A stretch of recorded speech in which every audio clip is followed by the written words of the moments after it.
Hey y'all, I'm Darriel, the face behind the Urban Book Nook, where I share reviews, author spotlights, and all things lit, literally. And I'm so happy to be with the founder and author, Cheryl. So go ahead and introduce yourself, tell the people about you. What's up? Hey people. Okay. I'm Cheryl. I am a author who this is me my first year publishing my first book. And I am opening the Obsidian Archive bookshop here in Phoenix. It's a dark fantasy, mythic, occult, sci-fi fantasy bookstore. So, I'm excited. I'm excited. I'm doing the most right now. Sci-fi. I love that. So I just got into sci-fi and fantasy. So tell me a Me little too. more. How'd you get on the sci-fi fantasy tip? So I actually used to be a big reader. Okay. And I just, life get in the way. And I'm going to say I had this dream for my book, right? And I just kind of sat on it for a year. And then finally, I just couldn't sit on it no more. I was like, I just need to start writing. And as I was writing, I was like, I should probably go read more books. So I was like, okay, my book is dark mythic fantasy. And I was like, well, let me see what's popular in the streets right now. You get on Bookstagram and Book Yeah. Talk, and the dark romanticities and all these things. And I was like, well, what else is out there besides dark romance? So I'm, doing my research and, now I'm reading other things. And so I was like, okay, I like this niche. I like something that's not, I like a little spice, but I also like something that's very world, like that has a good plot, has a good world building, has lots of like crazy elements, magic, otherworldly beings, or just anything that people can think of, like that's just out of the normal thing. I want to read about that. Okay, so I have to tell you, I'm very intrigued by dark mythic fantasy, okay? Uh, Um, and I need to know more about this right now. So let's dive into it because this might be a genre I have not even tapped into, okay? And now I got questions. So listen here. okay. So the Flame and Crown universe is a very powerful name. So now I'm even more intrigued because of the name. And then you're telling me it's dark mythic fantasy. hmm So you're saying that this came to you as a dream? Yes. What? And it was so the story I wrote is not the story I had the dream about. I had a Okay, dream okay. about a completely different story. And I just kind of sat on it for a year. And I was just like, one day I was just sitting at my computer and I was like, I just had this feeling like you should just start writing. And I was like, that's oddly specific. Okay.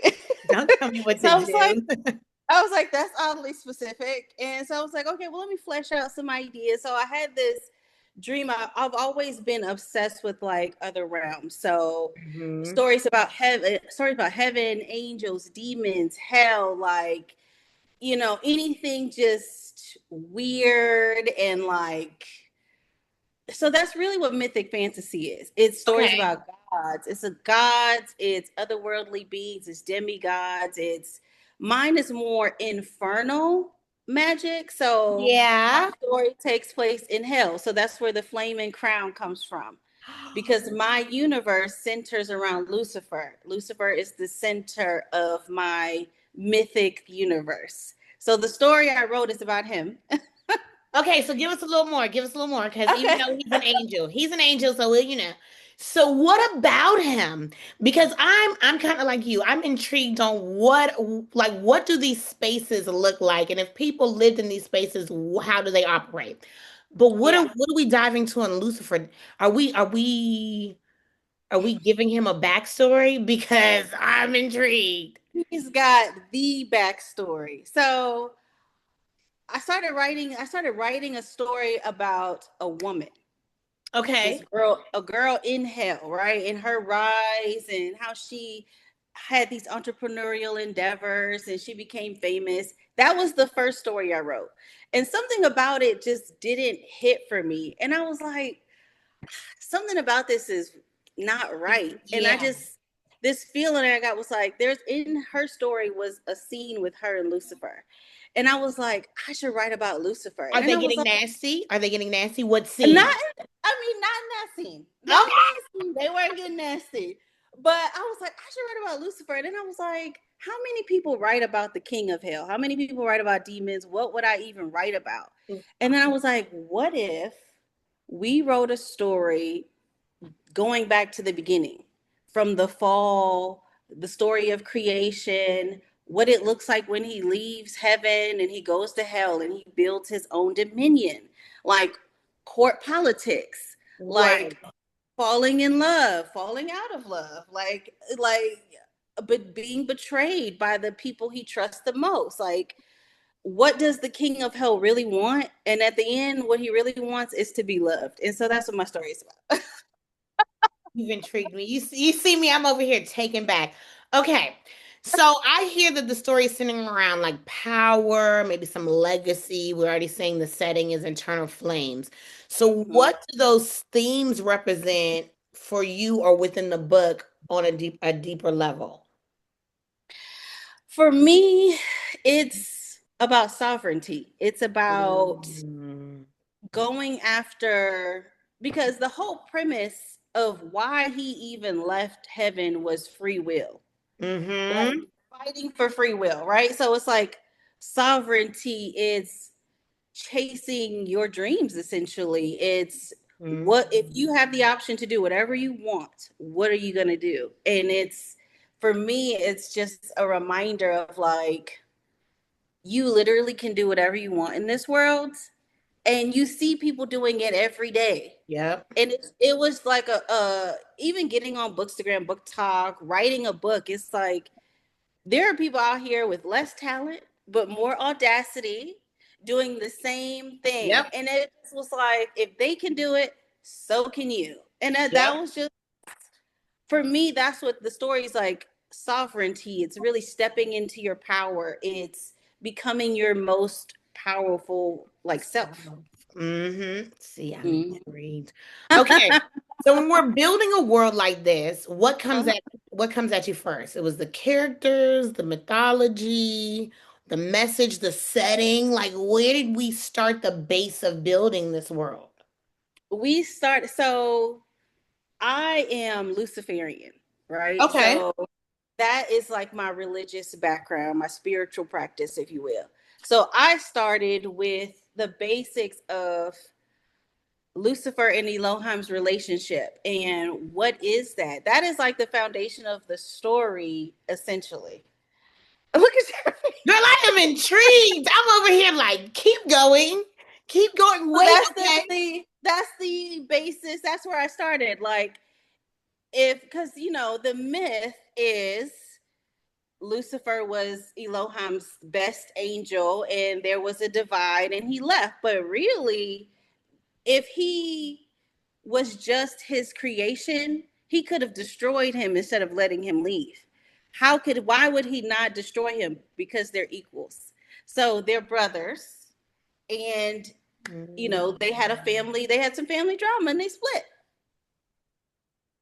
So Okay, girl, you got me sold. You've got me sold. So what I hear is, so does he come out the heroine in this? Like he's coming out. This is like his vindictive story this is or like his his origin story. This is his origin story. And then every book that I write it spins out of his orbit. So are we doing this is a series? This is a universe. I already have 3 other books in progress. What? Yes. So, Okay, okay, wait. So this one is called The Flame and Crown. What are the other books' names? so Flame and Crown is like the universe, the Flame and Right. Crown universe. Crown of the Morning Star is the first book. That's my debut. Crown of Okay. the Morning Star. Crown of the Morning Star is my debut. Book number 2 is going to be about Cain, the son of Eve and Lucifer, and it's called The Begotten Son. And it follows Cain as he's cursed, and it's he becomes the first vampire, basically, essentially. He becomes the world's first vampire. He's cursed. There's a whole lot of lineage and legacy, all myth, all of that in his. Book 3 is about Medusa, who is a demon in hell. Um, and we follow her in her revenge story. This is her revenge arc, okay? And then the final 3 books are a trilogy based on Cain's descendants. So the Curse of Cain trilogy. So we got Descendants of the Devil, Bloodlines of Creation, and Genesis Reckoning.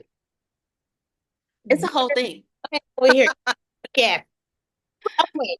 So how do you balance creating something fantasy? I guess we'll say that. I don't think it's fantasy, but you get what I'm saying, fantasy, while still staying grounded in the emotional truths I feel like that's about to be revealed. Like how did we teeter-tot between both? Or are you giving us more truth than we realize, but because people are so far-fetched, we don't realize? It the most of the truth is really in the beginning of the crown of them in the beginning of Crown of Morningstar is mostly the truth. The Okay. family politics, like the family drama, the split, the creation, all of that. Everything else after that is like some stuff I pulled out of my brain. Like like if I was Lucifer building a dominion from ash and fire, what would I be doing? I would Right. be building courts and, naming princes. And I would be, setting a whole hierarchy and realm structure in place. And then once he has that in place, what now? He's a king. What do kings want? They want queens, they want power and sovereignty. So there's truth in it, bits and pieces throughout the universe. You're creating such a space of like bold imagination. What? And I'm for it. I love it. And I feel like you're giving voices to either the ones that we've let create their own entity without telling their truth. I guess a little bit of both. So why do you feel like it was important to you to develop this type of fantasy or to tell this story? um I just hadn't read a story like this. That's all we I needed. just That's I right. just hadn't read a story like this. And I just thought to myself, if I'm going to write a book, I want to write a book that I want to read. Yep. And what would I want to read about? And this is the kind of story I would want to read about, plus all the other stories that I cannot seem to stop writing. They say, what is it? If you see a book, create the books that you want to read. I mean, Uh-huh. that's exactly what it is. So Yep. books, are we what ethnicity are these characters? They black. Girl, they black. They black. I'm I black. We all black. Like had to, there is a mix. Lucifer is black. Eve is black. oh, we're Cain is black. Medusa is black. Like a lot of the princes in so there's 6 princes in Lucifer's court. 3 are black, 3 are mixed. So there'll be like 2 white, one that looks like Asian, Hawaiian, or whatever. His love interests are varied. Eve, of course, is black. His 2 middle love interests are not black, and then his soulmate is black. Okay, girl, you bringing me in even more. So, how important was it to see yourself or your community reflected in these worlds historically that it exclude us? I mean, historically as well. I mean, I'll just put that out there. You're So, right. You're right. them us. Mm-hmm.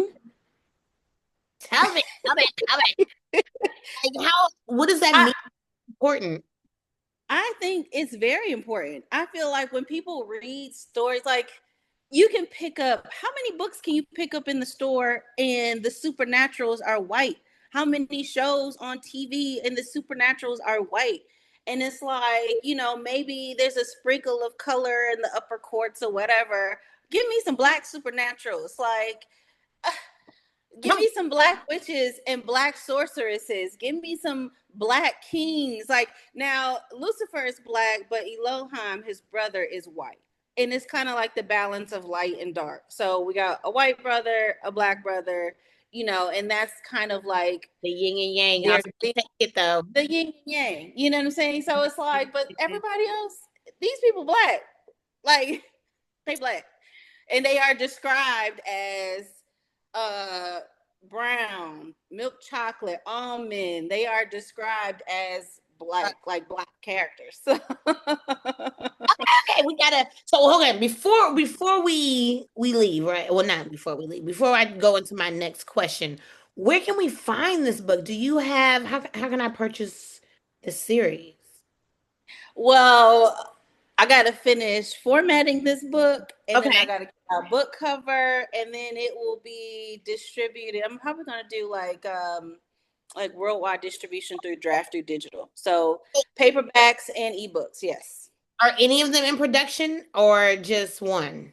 Yeah, just well, I have 3 works in progress, Okay. and then Lucifer's book will be out first. So Lucifer's book will be out in June. Sounds like Kane's book will probably be out this fall. And then Medusa's book next spring, and then the trilogy. okay. Now I got to count down to June. Don't worry about it. All right. How look now? I'm like countdown to June. Don't worry, I'm marking in my calendar. So when it becomes live, you will be Mm-hmm. directly on like your site, or it'll be through Amazon bookstores. How you doing it? Like everywhere that I could possibly put it is there where it's gonna be. Like I want it because it's the story is a romantasy. So I would love to get my book into some romance bookstores Hmm. plus Amazon, my own bookstore, my own sites, like all of that. Like All right. I'm gonna message every romance bookstore that I can find and be like, hey, I wrote this book. Here's the cover. It's cute. It's different. Like you might want to stock this book. We count down till June. Okay, that's all I was like. Before we go any further, I had to make sure I had it in my notes when, where, and how. Uh-huh. Okay. Yes. So you're not just building worlds and books, you're building a physical space with the Obsidian Archive. So what Yes. inspired this transition or birth of this? So I've always wanted to own a bookstore, right? I've always wanted to own a bookstore.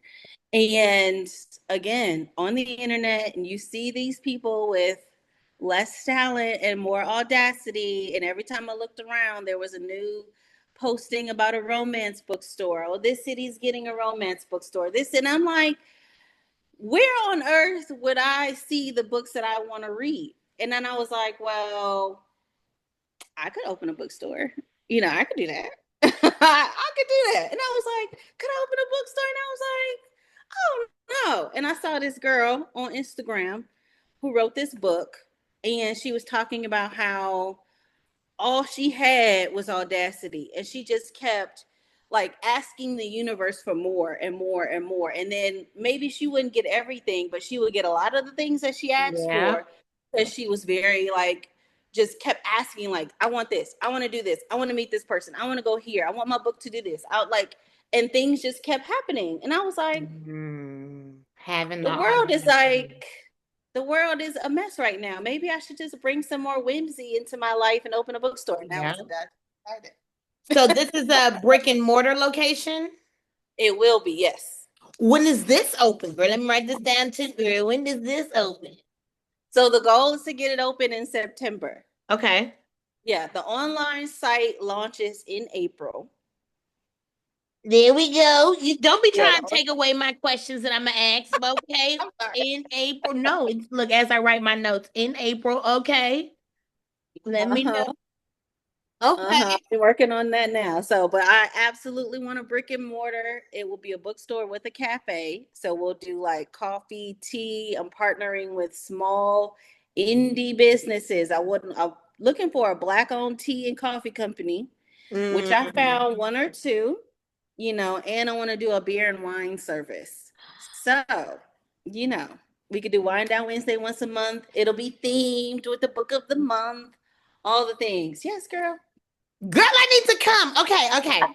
So The concept of the bookstore and cafe, will it be centered around like the dark myth type of theme, or you're doing more of like a tea and crumpet store, which is good too. I'm just asking, like, or is it going to be what theme are we? It'll be like modern gothic is the vibe. Ooh. So we're talking about dark, rich, like colored bookshelves, like rich royals, like purples, deep greens, blues. Like I got quotes for the wall that come from Dracula, like, dark tables, like moody. But I don't want it to feel too feminine because Yeah. men read fantasy and sci-fi, and I want them to feel comfortable coming in, which is another reason why we're doing beer and wine. So it's like I want it to be an environment where everyone feels comfortable coming in, and you can sit. There'll be free Wi-Fi. You can use your laptop. You can drink some coffee. You can pick out a book. You can film some content, like all of it. So what experience do you hope they have when they come in?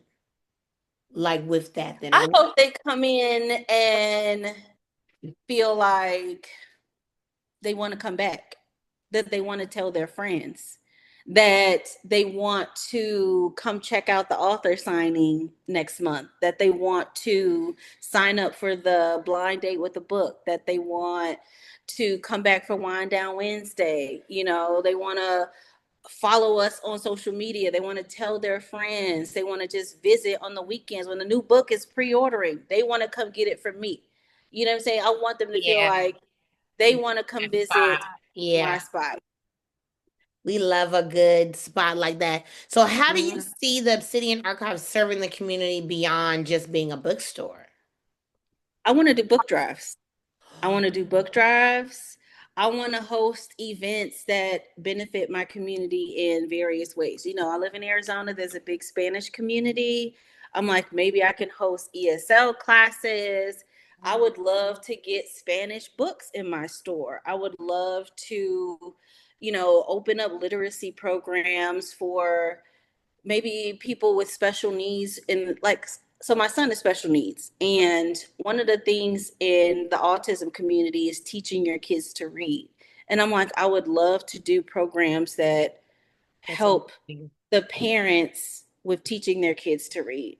I Mhm. don't know what that looks like, but I know that's like something I want to do.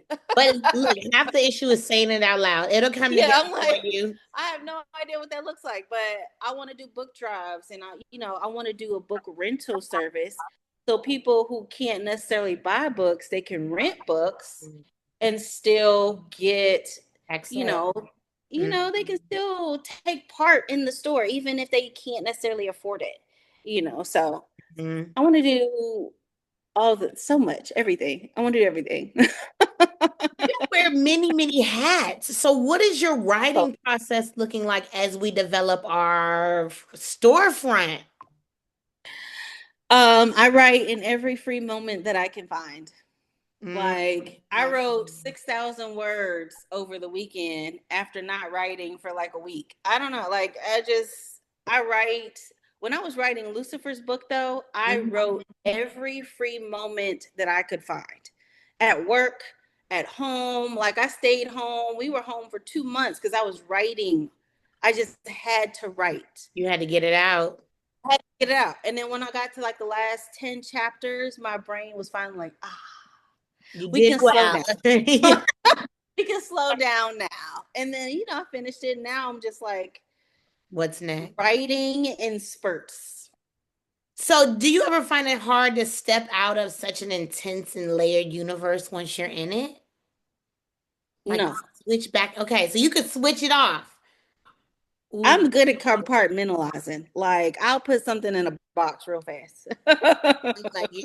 Yeah, I'm like you too. I'm like it's over here, and now I'm moving. Yes. Now I'm over here. Like, and I try to do time management. So I was like, if I'm writing, I'm like, okay, I'm gonna write for like the next hour, like a writing sprint, and I'll just write. And then if I feel like I need to keep going, I'll just keep going until I get that part of the story out of my brain, and then I move on to something else. Do you have music playing in the background? Or are you just in total silence? What do you do? Sometimes it depends. If I'm writing a spicy scene, I got some music going. We like some spice. Yeah, if I'm writing a spicy scene, we got some music going because I got to see how the scene feel. I got to get into it. Yeah. And we Like, writing, depends on the scene, but normally I do have a little something, something planned. I like a little spice. So what is next for you? So in in the Crown of the Morning Star, right? That's coming out in June. And then with the Obsidian Archive, you got a lot right there. What else is upcoming for you? Where can we catch you, see you? I am still figuring out the whole convention thing. I didn't know Okay. that thing with the authors, and so I was like, "Oh, I need to get on this train." But I need a PA. So my next thing is I need to find a PA because I'm like trying to manage five things at once, and Yep. your girl is spread thin. So I would love to do conventions and stuff, but that might be like a next year kind of thing. Okay. It's a You goal. know, it's a goal though. I want to do at least, especially during the summertime, like when there's a festival, there's a fair, there's always something going on, Mm-hmm. and even in the springtime. So that'll be mostly next year, but this year you'll be able to catch me when the store open at the store. Okay. So social media wise, website wise, where can we find you? So the obsidianarchive.org is going to be the bookstore website. And then my Instagram for the bookstore is the same. And then Flame and Crown Press is my personal Instagram, like my Okay. author. Yeah. So, and then, okay, so what I hear is in June, I'll be able to go to this website and purchase my book. Yes. Okay. Yes. Yes. You I'm look, trying to have my formatting done and my book cover done in the next 3 weeks. okay. Because Yeah. I wrote, look, I got my notes down. June, you think I'm playing? And then April for everything else. Well, I'll be circling back. Don't you? Mhm. Okay, so let's hit some rapid fire questions. Okay. Okay. So morally gray character or like a chosen one? Morally gray. Me too. I always choose violence. Good one. Yeah. Listen, dead ass. Always, okay. So favorite myth or folklore influence. So did I guess it did any of that? Did a myth or folklore really influence you? Or It have an did. influence? Yeah. Okay. The story of the fall. Yeah, definitely. Oh, Yeah. I see what Yeah. I see because Uh-huh. technically that's a ooh. Okay, you got me on that one. You got me on that one. I don't even have a response for it. Well played, Grasshopper. What book shaped your writing style? I don't really have a style. I just be Okay. really putting, I just be writing. Okay. I write and heaven help my editor. She be getting me together. Okay. I don't know. I don't know. I don't have a style. I don't know anything about writing. I just started writing. I love that. Like, I just started writing. I don't know nothing about writing. Like, I love nothing. that though. I mean, you don't know what you don't know until you do it. And then after the That part. editor comes back, I mean, your second book, you know what to correct. I totally agree Exactly. with that one. So, Exactly. writing at night or during the day? Both. Both. Mm, Both. It depends on how creative. Sometimes I'll wake up in the morning and I'll have a fresh idea and I'll just need to get put it it on out. paper somewhere. And then at night, it's like if I've been thinking about my story all day, it's like, okay, let me go back and refine this. Or what's next for this character? What are they up to? Like, you know, Mhm. so So, both. if while you're out and about, do you have like a running ledger of like ideas, or you can remember something till you get home? It depends on the idea, but Okay. typically I put it in my phone or I email it to myself. Okay. So Hmm. when I'm in public, I always try to be on my best behavior because I don't know who's the author, and I don't need you putting any possible ideas about me in your phone after I didn't showed out. Like, this character because I cut somebody else. So I try to be good in public because I don't want to be in nobody's notes app waiting to be an unwritten Listen, character. I would love to be famous. Put me in a story, okay? So what is one word to describe your universe? Hot. Mm. Oh yes. Because infernal, oh, Mhm. that, but that Mhm. could be a play on words because we said we have some smutty scenes There's in there also some too. smut in it. There's a lot of smut. Hot and bloody. That's what it is. Hot and bloody, girl. Okay. Hmm I'm not about to let you stress me out on here, okay? Because now I'm already like, I need not to rush June and not to rush your creative process, but I needed to get here now Listen, I because want to get these books out into the world as fast as possible. I want to be one of them people that every time you look up, I'm putting out another book or I'm talking about some book that I done put out. I want to be one of them people. Okay. okay, so when people finish reading the upcoming book, what is one thing you want them to be able to take away from the book? um, I want them to take away that anything is possible. Mm, Anything is possible. Like you can be as powerful as you feel like you want to be. I love You that. know, like sovereignty is a real thing, and so is free will. Baby, you just won me over, okay? I don't know what I need to get here first, the book or the bookstore, or let's just drop them all at once. But you have definitely earned a fan in me, and I can't wait. I can't wait to read this book because, oh, I'm intrigued. And I love me Medusa. Like, I've always been obsessed about Medusa since I was a little girl. So to only you, And there's so many retellings of her story, and that's something that I'm thinking. I talked to my editor about. I'm like, I gotta write her story right. yeah. Like, there's so many retellings, but the way she ties into the rest of the universe, and Yes, because you that means, are see you her. telling me that she crossed paths with Lucifer? Is that what we're trying to Yeah, say? yeah, absolutely. Ooh. You see her. You see Ooh. flashbacks of Lucifer at the beginning of her book, and then in her story, her and Lucifer's lives are very much intertwined.